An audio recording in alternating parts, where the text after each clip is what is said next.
Hello students, welcome you all in plus one class. आज से हम प्लस वन मैथ्स शुरू करने जा रहे हैं। सबसे पहले मैं आपको सिलेबस बताता हूँ। बुक हम कौन सी शुरू करेंगे? एनसीईआरटी बुक हम स्टडी करेंगे। और इसमें टोटल कितने चैप्टर्स हैं? इसमें 16 चैप्टर हैं।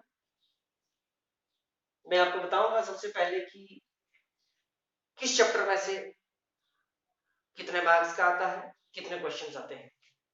तो सबसे पहला जो चैप्टर है वो है सेट्स।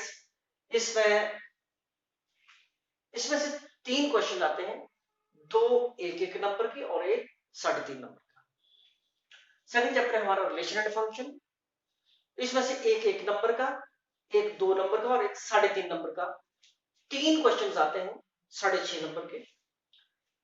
थर्ड चैप्टर है हमारा ट्रिग्नोमेट्रिक फंक्शंस। इसमें से 2 1-1 नंबर के, एक 2 नंबर का, एक 3.5 नंबर का और एक 5 नंबर का। टोटल 5 क्वेश्चन आते हैं 12.5 नंबर के। और इसमें से सबसे ज्यादा मार्क्स का एग्जाम में आता है। फोर्थ चैप्टर है हमारे पास principle of mathematical induction. 3.5 number का एक क्वेश्चन आता है इसमें से।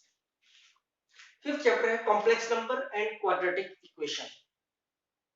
इसमें से एक क्वेश्चन 1 नंबर का, एक 2 नंबर का और एक 3.5 नंबर का। टोटल 3 क्वेश्चन आते हैं 6.5 नंबर।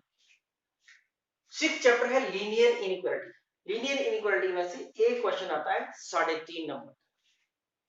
सेवन चैप्टर है परमुटेशन एंड कॉम्बिनेशन। इसमें एक क्वेश्चन 1 नंबर का और एक क्वेश्चन 3.5 नंबर का। Total 2 question 4.5 number. फिर है बाइनोमियल थ्योरम। बाइनोमियल थ्योरम में से एक क्वेश्चन 5 नंबर का आता है। Sequence and series. Sequence and series में से एक क्वेश्चन 3.5 नंबर का और एक क्वेश्चन 5 नंबर का। टोटल 2 क्वेश्चन आते हैं 8.5 नंबर। फिर है 10th चैप्टर आपका स्ट्रेट लाइन। स्ट्रेट लाइन में से एक क्वेश्चन आता है 3.5 नंबर का। फिर है 11th chapter conic section. Conic section में से एक क्वेश्चन 1 नंबर का और एक 3.5 नंबर का। Total 2 question 4.5 number. फिर है आपका 12th चैप्टर। 12th चैप्टर में 12th चैप्टर का नाम है introduction to 3D geometry. Introduction to 3D geometry. इसमें से 3.5 नंबर का एक क्वेश्चन आता है। फिर है 13th chapter limits and derivative. इसमें से दो क्वेश्चन 1-1 नंबर के और एक 3.5 नंबर का। टोटल 3 क्वेश्चन आते हैं 5.5 नंबर। फिर 14th चैप्टर है मैथमेटिकल रीजनिंग। इसमें से 2 नंबर का एक क्वेश्चन आता है। 15th चैप्टर है स्टैटिस्टिक्स। स्टैटिस्टिक्स में से 5 नंबर का एक क्वेश्चन आता है। फिर प्रोबेबिलिटी 16th चैप्टर और लास्ट चैप्टर। इसमें से भी एक क्वेश्चन 5 नंबर का आता है। और इस तरह ये टोटल क्वेश्चंस जो है 31 बनते हैं और टोटल मार्क्स 85 मार्क्स का आपको एग्जाम में क्वेश्चन पेपर आता है। तो जैसे फर्स्ट चैप्टर है सेट्स। ये बिल्कुल डिफरेंट है। ये चैप्टर जो है आपने पहले इसका कुछ भी नहीं पढ़ा है। ये बिल्कुल नया है। इसमें आप सेट्स के बारे में पढ़ेंगे और इजी चैप्टर है। लेकिन ये क्या है, ये फाउंडेशन है। जैसे आपका रिलेशन एंड फंक्शन है या ट्रिग्नोमेट्रिक फंक्शंस है, इन अगले 2 चैप्टर्स के लिए क्या है, ये फाउंडेशन चैप्टर है। ठीक है। तो सेट्स में आप पढ़ेंगे, सेट्स की डेफिनेशन वगैरह पढ़ेंगे, इसकी रिप्रेजेंटेशन पढ़ेंगे, कैसे इसको रिप्रेजेंट किया जाता है, इसकी नोटेशन पढ़ेंगे, कैसे इसको डिनोट किया जाता है, और आप डिफरेंट टाइप्स ऑफ सेट्स के बारे में पढ़ेंगे। तो ये इसमें हम स्टडी करेंगे। इसके बाद जो है आपका रिलेशन एंड फंक्शन है। तो ये सेट से ही शुरू होता है। इसके बाद आप ऑर्डर पेयर पढ़ेंगे, फिर कार्टेशियन प्रोडक्ट पढ़ेंगे, और कार्टेशियन प्रोडक्ट पढ़ने के बाद आप जो है रिलेशन पढ़ते हैं और फिर फंक्शन पढ़ते हैं। इन दोनों की जो है आप डोमेन पढ़ेंगे, रेंज पढ़ेंगे और कोडोमेन पढ़ेंगे और इमेज वगैरह स्टडी करेंगे।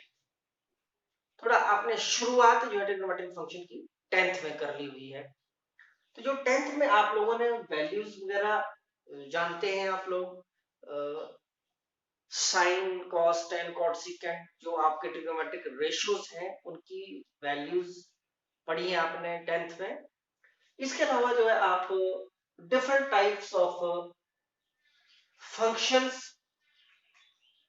या एंगल्स के बारे में पढ़ेंगे और इसमें आप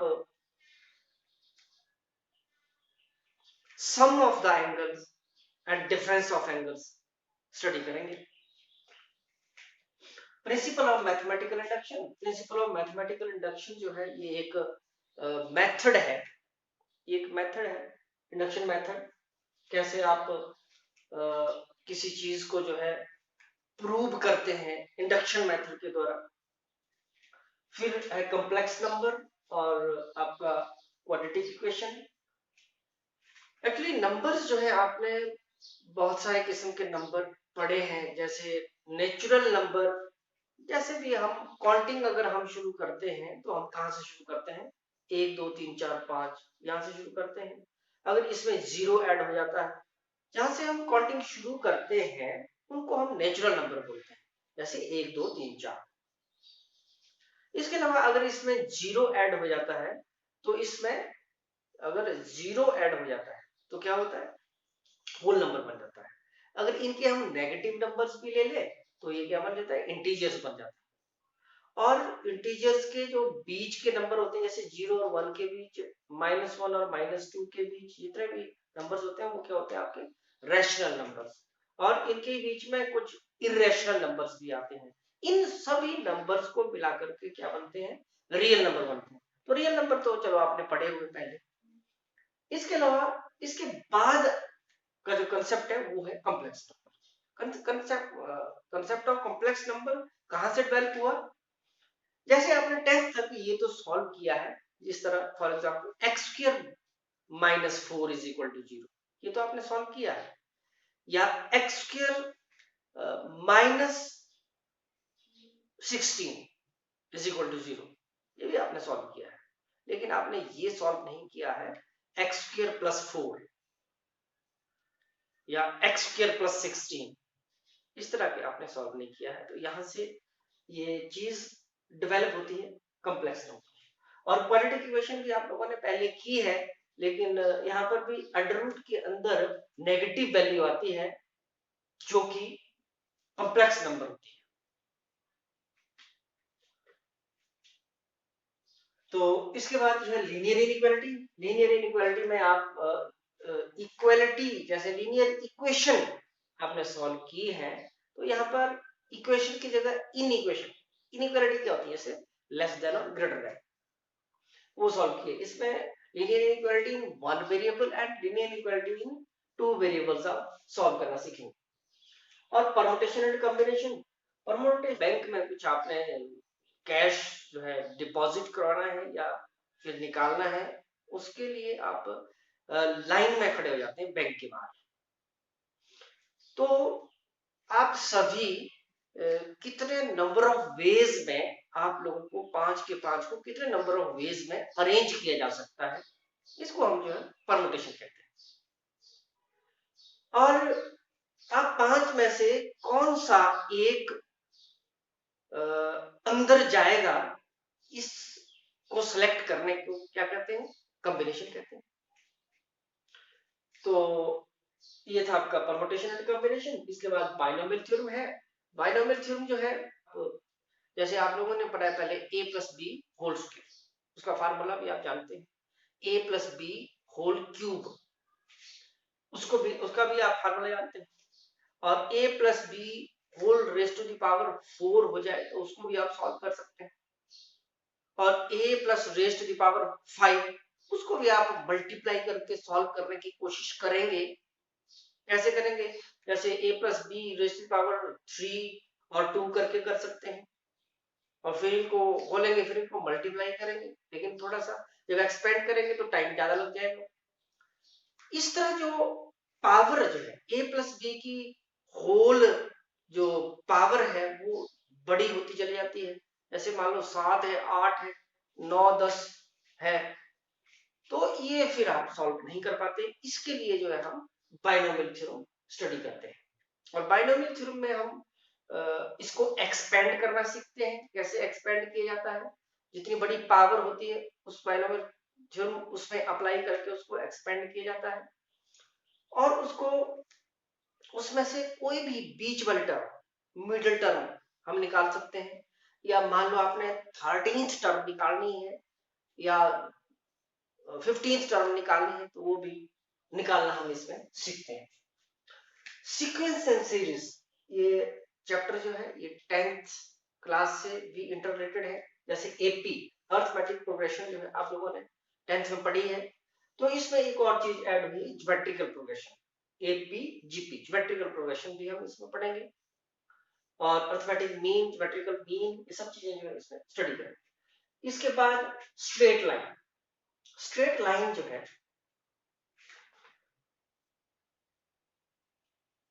कोऑर्डिनेट ज्योमेट्री पढ़ी हुई आपने 9th क्लास में और 10th क्लास में। 10th क्लास में जो स्ट्रेट लाइन आपने स्टडी किया, इसमें स्ट्रेट लाइन में हम क्या पढ़ेंगे, slope of the straight line. जैसे आप देखेंगे कि आपके घर में जो आपका टेरेस है, अगर बारिश होती है तो पानी जो है उसमें टिकता नहीं है। तो कैसे नहीं टिकता? वो इसलिए नहीं टिकता क्योंकि आपका जो टेरेस है, जो स्लैब है, उसमें क्या है, स्लोप है। तो ये हम स्लोप स्टडी करेंगे इसमें, डिफरेंट या various forms of line study करेंगे इसमें, distance of A point from A line study करेंगे इसमें, तो ये चीज स्टडी करेंगे। कोनिक सेक्शन, कोनिक सेक्शन में जो है आपकी 4 चीजें हैं, इसमें सर्कल है, इलिप्स, सर्कल, पैराबोला, इलिप्स और हाइपरबोला, ये हम स्टडी करेंगे। इंट्रोडक्शन, 12th चैप्टर है introduction to 3D geometry. Introduction to 3D geometry में हम स्टडी करेंगे आपका सेक्शन फार्मूला है इसमें। इसमें एक एक्सिस और बढ़ जाती है, जैसे आपने पहले जो स्टडी किया है 10th क्लास में सेक्शन फार्मूला, उसमें क्या है, एक्स एक्सिस और वाई एक्सिस ही हुआ करती है। जब 3D की बात करें तो इसमें एक और एक्सिस हो जाएगी, जेड एक्सिस, लेकिन इसमें सेक्शन फार्मूला पढ़ेंगे, और डिस्टेंस फार्मूला, डिस्टेंस फार्मूला वही है, और limit and derivative, limit and derivative +2 के लिए भी क्या है, फाउंडेशन है, फाउंडेशन चैप्टर है, क्योंकि +2 में भी क्या रहेगा, आपका कंटिन्यूटी एंड डेरिवेटिव आएगा, और एप्लीकेशन ऑफ डेरिवेटिव आएगी, उस चीज के लिए जो है ये फाउंडेशन चैप्टर है। एक किस्म से यहाँ पर लिमिट और डेरिवेटिव अच्छे से समझने की कोशिश करें। मैथमेटिकल रीजनिंग, मैथमेटिकल रीजनिंग में क्या है, स्टेटमेंट पढ़ेंगे, स्टेटमेंट क्या होती है, नेगेटिव ऑफ स्टेटमेंट पढ़ेंगे, फिर कुछ एक दो इसमें मेथड्स हैं, जैसे डायरेक्ट मेथड क्या होता है, या फिर कॉन्ट्रडिक्शन मेथड क्या होता है, ये हम स्टडी करेंगे। स्टैटिस्टिक्स, स्टैटिस्टिक्स में mean deviation, about mean, mean deviation, about median, या हम वेरिएंस और स्टैंडर्ड डेविएशन पढ़ेंगे, और थोड़ा 10th का भी इसमें इंटरलिंक है। फिर है प्रोबेबिलिटी, प्रोबेबिलिटी के लिए जो है परमुटेशन और कॉम्बिनेशन, सेट्स, सेट्स आना चाहिए आपको, और परमुटेशन और कॉम्बिनेशन आना चाहिए। तो ये 2 चैप्टर जो है प्रोबेबिलिटी के लिए क्या है, फाउंडेशन चैप्टर है, तो ये आना जरूरी है। और कुछ आपने प्रोबेबिलिटी जो है 10th क्लास में भी पढ़ी है, कुछ वो चीजें भी इसमें काम आएगी। तो इस तरह जो है आपका ये सिलेबस यहाँ पर, अगर यूनिट के हिसाब से अगर इस सिलेबस को देखें तो ये जो है एक यूनिट बनता है। इस यूनिट को कहते हैं रिलेशन एंड फंक्शन, इस यूनिट को क्या कहते हैं, रिलेशन एंड फंक्शन। ये 3 चैप्टर, इस पूरे सिलेबस को जो है 6 यूनिट में डिवाइड किया गया है, 1 2 3 4 5 और 6 यूनिट में डिवाइड है। पहले यूनिट में 3 चैप्टर, और दूसरे यूनिट में 1 2 3 4 5 6, दूसरे चैप्टर में, दूसरे यूनिट में 6 चैप्टर, और तीसरे यूनिट में 3 चैप्टर, चौथे यूनिट में 1 चैप्टर, पांचवें यूनिट में 1 चैप्टर, और छठे यूनिट में 2 चैप्टर। तो पहला जो यूनिट है उसको बोलते हैं हम रिलेशंस एंड फंक्शन, इसको बोलते हैं रिलेशंस एंड फंक्शंस। तो ये भी फंक्शन है क्योंकि ट्रिग्नोमेट्रिक फंक्शन, ठीक है। और जैसे आपसे पूछ लिया जाए कि इसमें अलजेब्रा कौन सा पार्ट है, तो जो सेकंड यूनिट है आपका, ये इसमें 4 से लेकर जो 9 जो चैप्टर है, ये कौन सा पार्ट है, अलजेब्रा, इसको हम बोलते हैं अलजेब्रा। ये पूरा जो है अलजेब्रा यूनिट है। यूनिट सेकंड मतलब अलजेब्रा 4 से 9 तक। और यूनिट थर्ड जो है इसको हम बोलते हैं कोऑर्डिनेट ज्योमेट्री। तीनों जो चैप्टर हैं इनको हम बोलते हैं कोऑर्डिनेट ज्योमेट्री। चैप्टर नंबर 10, 11, 12 ये होता है कोऑर्डिनेट ज्योमेट्री। और चैप्टर 13 को जो हम बोलते हैं, इसको बोलते हैं हम कैलकुलस, लिमिट्स एंड डेरिवेटिव, इसको हम बोलते हैं कैलकुलस। फिर है यूनिट फिफ्थ, यूनिट फिफ्थ को हम बोलते हैं मैथमेटिकल रीजनिंग। इसमें एक ही चैप्टर है, इस चैप्टर का नाम क्या है, मैथमेटिकल रीजनिंग, ये एक यूनिट है। और फिर ये आपका यूनिट नंबर 6, लास्ट यूनिट, इसमें आपका क्या आता है, स्टैटिक्स एंड प्रोबेबिलिटी। यूनिट का नाम भी क्या है, स्टैटिस्टिक्स एंड प्रोबेबिलिटी। इस तरह 6 यूनिट में ये आपका सिलेबस जो है डिवाइड हुआ है।